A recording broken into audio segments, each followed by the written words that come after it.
from Guna Eagle Eye, coming to you again with our MMA show, the Filthy Casual and the Hardcore Show. Joining is my co-host Ola. Say hello to the people, Ola. What's up, boys and girls? Thank you for joining us. What a night! What a night! What a night! Yeah, I'm not gonna lie. It was a really good, entertaining. I mean, if you're a pure fight fan, and I'm first and foremost, I'm a fight fan. Yes, I'm a boxing guy, but I'm more than anything, I'm a fight fan. And this was a real fighting card, like especially the main card. I really love the main card. Do you want to get into it? Do you want to talk about it? Let's start with the Paulo Costa Yoel Romero fight. The one thing neither of us had it going to was a points decision. We both thought that someone would be knocked out. And I think most people did. And I think the biggest surprise of this was the fact that they both went to a decision. It's like, wow, okay. What do you think of this fight? Yeah, two explosive fighters, two power punchers, extreme athletes. I mean, these guys, they put on a show. I'm not even gonna lie. They came with it. There was no way, especially how they started. There was no way that I thought they were both going to get out the first round. Cause they were both they were throwing bombs.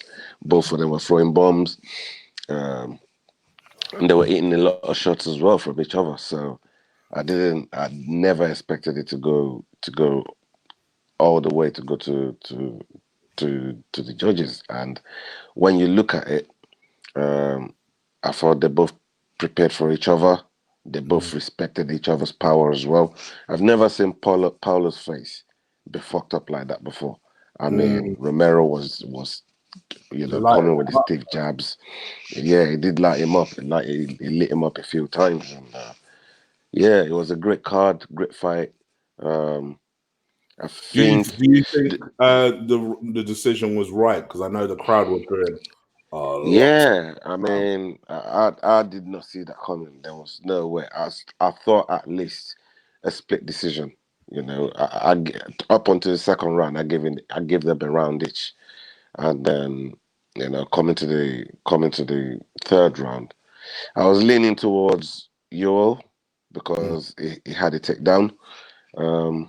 But I don't understand how we went unanimous. The unanimous decision is one thing I didn't get, and in the end, in my mind, I think they were trying to push the young, up and coming You're not going to through. push a 42-year-old, which to me, Exactly. I must admit, as bad as this sounds, I was going to hit that up as a talking point. Like, what if it went to a decision and it was close? And Dana kind of just said to the judges, and this is me being suspicious. I'm not saying Dana actually did this, by the way, but just give it to the younger guy. It's not beyond the realms of possibility. Put it like that. Because this sort of shit happens in boxing, and I know MMA likes to think it's more pure to things like that, the MMA world. But no, this sort of shit happens a lot. It happens a lot. Don't get it twisted. I don't think it was a robbery. It was one of those fights for me where if you'd given it to either guy, I'd have been like, all right, fair enough. To me, I could see the argument for both. Like you say, maybe the takedown. But it's not a unanimous decision type of fight, though. No. I agree. I think if it was a split decision, but to me, this is the thing. I didn't mind it necessarily going to either guy. I kind of, I think the crowd really. Yeah, I think the crowd would have accepted it more if it was a split decision to either guys. I think the fact that it went unanimous decision to Paulo is like, what the fuck? People weren't buying none of that. The crowd weren't buying it. I don't think even the commentators were buying it. No, really. I was on Twitter. Twitter went buying it, and to me, it just looked like. In the end, I came to the conclusion they were just trying to push the young up and coming guy through. So And I suspect obviously Paulo and Izzy they don't like each other. So make of that what you will. I think they're already trying to line up the next fight. You know what I mean? So depends on what happens in Australia now. Um, Paulo Costa is just going to kick back and wait for that result. Yeah, I agree with you. I think he's just gonna chill, put his feet up, and on to the next for him. And the next you would think would be a title shot. So I don't know. Let's see what happens. I like the fight though. I enjoyed it. That was you know I said this in our preview show. That to me was actually the fight out of the three I was looking most forward to, just because I thought it would be a banger. And I don't want to. I don't want it to at all sound like I'm disappointed. It was a good fight. It was a great fight. Great fight. I was surprised about was it went to a full decision. It's like, okay, no problem. Just didn't expect that. So yeah, that was an interesting thing. But hey, it is what it is. Okay, let's talk about Nate's return. Anthony Pettis versus Nate Diaz. By the way, I want to just say now, because I know that in the main event I'm going to lose ratings. I did say I was leaning towards Costa, and I also said that on paper Pettis would win this, but I felt like Diaz would just come out somehow and win. And that is exactly what happened. Absolutely. I mean, Nate, he's been out for 3 years, but everybody knew. Anybody that's like in the MMA world, we all know Nate's been active. It's not just been sitting around doing nothing. Around on the sofa. You know yeah, exactly. He's been active while he's been away, keeping in shape, keeping himself, from that ring rust or the octagon rust, as you'd say, and it looks so good tonight. I mean, the main thing that he did was nullify Pettis's range and ability to use the cage and get around with those high kicks and the showstopper type of showstopper sort of moves. He kept the range. It went in the clinch. Used his knee a lot. It worked. It worked on him. And to me, you look at that fight because Nate is so uncomfortably built in it. He's all gangly and it's an awkward fighter. You know what I mean? Nate is so awkward. Swimmer's body. So awkward to fight. So awkward to fight. And there was a lot of scrambles in that fight as well when both of them were down. I mean, Pettis reversed a lot of the takedowns because when I thought Nate had him and was gonna get him on the rear naked choke. Pettis reversed it as well. So you look at it and you say, boy, this to me, I didn't think anything could top the Paulo Costa and Romero fight. Then Nate and Pettis came along, and that was a fucking great fight as well. Fantastic fight, and congratulations to Nate because I think UFC needs him. We as fight fans need Nate back in the octagon fighting, and it was great to see him tonight. Fantastic to see him.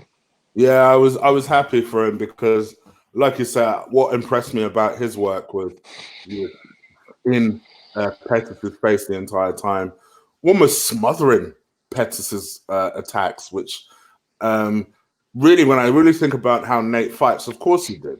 Of course that's what he did. I think Pettis went for the kicks, tried to slow Nate down as much as possible. And that we both predicted that in our previous show that would be the way he would try and fight. But Nate, what I thought Nate was very good at doing was closing that distance and almost nullifying the kicks because obviously he's right in front of Pettis now. He has to smother him now. So he just smothered his shots, just almost pinned him up against the cage and loads of little hook shots. Used his boxing beautifully. I really like what he did. And then obviously when he got him down to the ground, was just controlling him on the ground. There were a couple of times I thought, you'd almost had the submission there, and then Pettis would slip out of it. His work was really beautiful. It was a real martial art type fight. This one, 100%. it was a very, very good fight. I really strangely enjoyed this one. I know a lot of people might watch the fight and think, really, Chris, you like this? No, but I really enjoyed this one. Really did. And if you if you look at the preview, what we did as well, we did speak about possible fights. Did you see the call out? Nick called that Masvidal, man. They called Masvidal out. And Masvidal was greening. You know why? Because Masvidal straight up said, listen, you're not going to give me the title shot. You best get me a money fight. Get me the money fight. 100%. That fight would be Conor. That money fight is still Nate, yo. Yeah, Nate still is a big draw. He's a big draw. Yeah, they were supposed to fight before as well. So I think Jorge will take that. So Jorge will happily take that, I think. Yeah, so I like that fight. I can't wait. I hope they're not signing the book to make that fight happen right now. I really hope so. Yeah, it'll be interesting to see what card Dana goes for, because you would think that New York card is completely full now, and maybe November might be too soon of a turnaround for Nate. But maybe Nate said on the after show, on the post-fight show, with John Anik, Shell, and Triple C, that he definitely wanted to get one more in before the year runs up. Yeah, so but why not one of the end of the year cards? Fuck it. I think don't they have 2 December cards usually? Yeah, he did say he's not looking to sit around. He wants a proper fight, but he don't want to fight bombs. He wants proper martial artists. So is it? Yeah, I like that. I like that. That would be a good fight. I ain't gonna lie. That's the sort of fight that, as an MMA fan, gets you excited. So 100%. Definitely looking forward to it. And then let's talk about what I felt was the biggest surprise of the night, and that was Cormier versus DC versus Stipe. And fair play. And new Stipe has regained his world heavyweight title. New. Was it TKO? A KO of TKO. Yeah, of Daniel Cormier. Wow, I'm not gonna lie, I did not expect that, because up until the TKO, in fact, the first 2 rounds, it kind of played out how I expected it to play out. Cormier was dominating. Took him to the ground at one point. I thought he was going to give him an Alabama slam at one point. I mean, it just seemed like it was playing out how I expected it to play out. And then in round 3, something changed. He started throwing loads of body shots. And I remember right before that, Joe Rogan or one of those commentators was like, why isn't Stipe throwing more of those body shots? And then it's like Stipe heard and just started throwing body shots, body shot after body shot after body shot. And you could see that my man was wincing every time Stipe would throw a body shot. And in my mind, at the time when I was watching it, I thought, oh shit, he's got you now, hasn't he? He's got you now. And he just kept throwing body shots, and you could see it just was taking it out of him. And then in round 4, my man was just plumb. He hit a nice 1-2. Then Cormier went back, and then Stipe just put it on him. And it was stopped, and then you. And you know what? As much as I wanted Cormier to win, I'm happy for Stipe, because I did say that in the preview show that I do like Stipe. He seems like a nice guy in a lot of ways. It's a nice little fuck you to Dana, which I always kind of like. I'll be honest, I kind of like it when people say fuck you to him. I'm happy for him. I am happy for him. It could have happened to a nicer guy. And I think from DC's point of view, there is no disgrace that the only 2 people to have ever beaten you is the best heavyweight ever and probably arguably the best fighter ever. My question to you is, do you think he will fight on past this? I echo everything you said. I echo. I think, they've both been very, very good champions. To me, you look at it and you say to yourself, does DC want to carry on fighting? He did say he's going to make an educated decision with his wife, but it's. I think it's just down to the money that gets put on the table, because if the money is right, DC is still a very very capable champion, and the way he lost this fight, he didn't follow the game plan. Yeah. His corner was telling him the whole time, get this fight to the ground. Don't stand up and keep your hands down and all of that. You got to take the fight down to the ground. You got to wrestle this guy, and he stood in front of him, didn't respect his power. He kept his hand down a lot of the time, and you know, Stipe got that respect from him in the end with them body shots, and by that time it was too late. It was way too late. Yeah. Body shots do that. They will slow you. It don't matter what sport, boxing, MMA, body shots are brutal. And eventually it will slow you down. And DC as a coach, because I've seen DC coach martial artist, and that's his go-to game plan when he's coaching his fighters, that you got to invest in the body, and that's the way he lost the title tonight. But like you said, there's no shame in losing to someone like Stipe.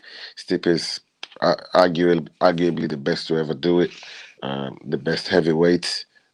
He's defended the title more times than anybody else, and yeah, respectable champion. And again, like we said in the preview, possible fights.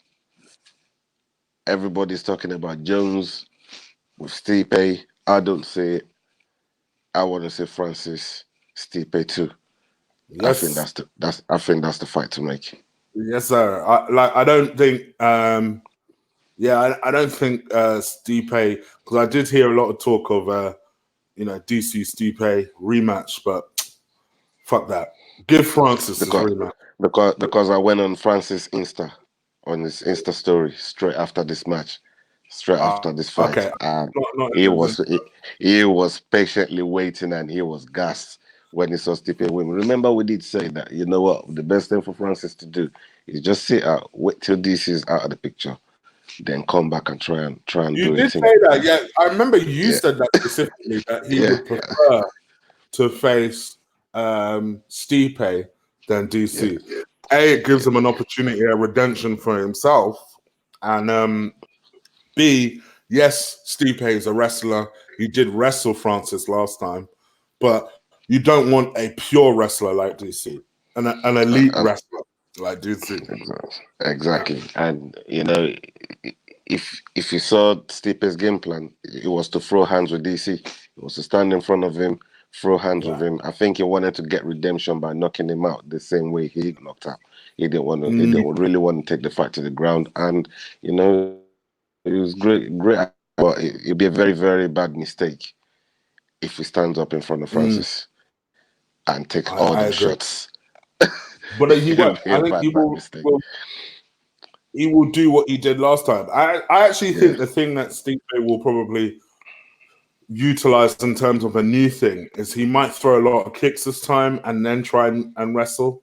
Because I don't think he threw a lot of kicks against Francis, which surprised me. He stood in front of him initially, and I was like, "Are you mad?" But I think this time he might throw more kicks to the body this time. You can see how effective it is, and then perhaps try and take him down and control him on the ground.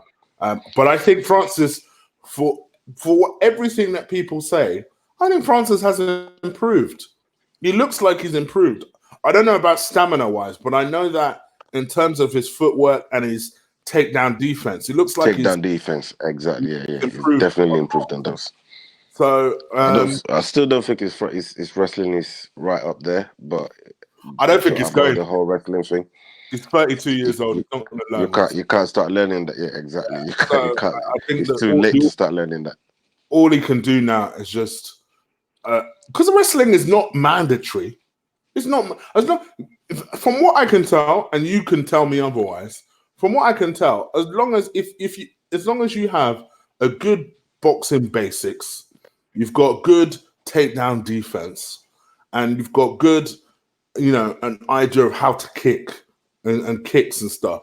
I think you're a decent MMA fighter. You could certainly win a title at heavyweight. So, and I think I think Stipe is a much easier opponent for him. Which sounds stupid because Stipe has already beaten him and beat him conclusively. But I've just got this feeling that, Francis inside was really happy that Stipe won. Because now it gives him that chance of revenge. It gives him that chance of saying, right, let me put the record straight and I'm going to knock this guy out. And this might fight. I would make him, I think he would beat him. As stupid as I know it sounds, I think he would actually win that fight. I think he could win that fight. Whereas if you said to me, Francis versus DC, I'd pick DC every fucking time. Exactly. Exactly. Francis doesn't have the skill set to compete against someone like DC. But with Stipe, he's got a chance. He's got half a chance. And it's a hard one to call, but Francis has been on this redemption path, where he's gone back looking for JDS, got that one done, so to put JDS away the way he did, very convincingly as well, it's crazy. So I think it's definitely one to look out for. I think it's a fight to make. I think that's the fight everybody will want to see. And it might not be the big money fight, but for the fight fans, definitely that's what I want to see anyways. And hopefully it gets made. All right. Well, I hope you guys have enjoyed it. It's a very, very brief one. You can hear how deep Ola's voice is. It's not every day it's deeper than mine. But this is what happens. Stay up and watching these damn fights. So I hope you've enjoyed our little review. You guys leave it in the comments below what you think. Boots, I see your question, brother.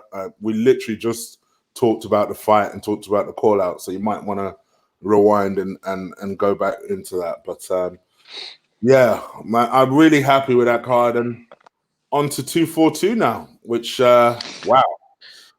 Yeah, it's all about September 14th now. It's all about September 14th. All about Abu Dhabi.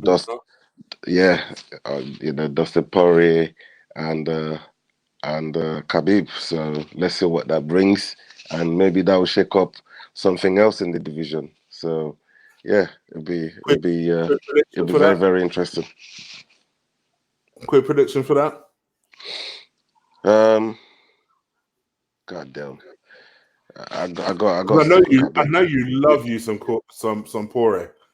Yeah, I think Poirier is the guy that can give Khabib and put the pressure on Khabib. But I just think Khabib is way too elite for Poirier. But we'll see. I just think that wrestling, Khabib is the type of guy, he will follow the game plan, take the fight to the ground and just do bits. Surely, I mean, you know what Khabib's going to do. So that makes it a lot easier to plan for in a lot of ways. But like you say, just because you know what he's going to do doesn't mean he's going to do it. You know what? You're absolutely right there. Just because you know what he's going to do. I always liken this to someone like Aya Robin. You know exactly what Robin's gonna do. He's coming. He's coming and he's gonna cut in. You just can't stop it. But you know exactly what Robin he's gonna do. Definitely like that. I have a mate called Jay, and when we were younger at football, he used to do the same fucking trick.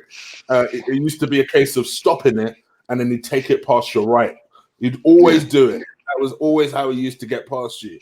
And I knew that, and it still flipping works. It's one thing knowing, but good luck stopping it. You know what I mean? But we'll see what happens. But that should be a good card. There's a lot of decent fights. Looking forward to it.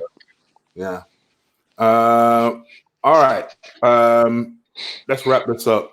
Boots. We'll touch on that next time. Me and Ola cover probably 242 now. But yeah, we'll cover that again. But are you surprised? Is the real question. Just to let you know what Boots said is what he said.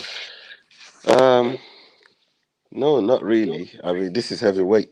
This is heavyweight. Heavyweight. Anything can happen.